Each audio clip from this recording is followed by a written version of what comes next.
To set up Face Unlock on your Redmi Note 15 Pro, just go to Settings. Under Settings, you want to go down to Fingerprints, Face Data, and Screen Lock.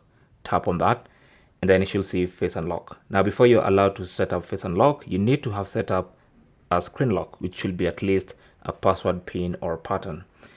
Once with this on, then you should be able to tap on Face Unlock. It's going to ask for your current password. Enter the correct current password, and then now you should start scanning your face. So if you tap on Start, it's going to tell you Face Unlock is less secure than PIN. Yeah. Tap on Next. So basically, you want to put your face into that little circle. It says lower your phone a bit. Now I'm going to just try and wipe this front-facing camera a bit. There you go. Lower your phone a bit, like that. There you go. So now my face is registered and it says Face Data 1. You can tap on Done. And if you want to, you can add other faces, especially if you're sharing this phone with other people and you want them to be able to access your phone, you can add their faces.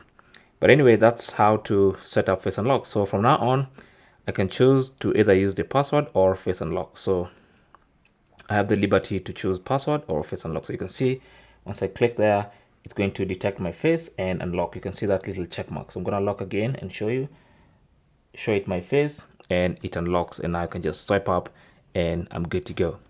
Thanks for watching. Don't forget to like and subscribe, and good luck.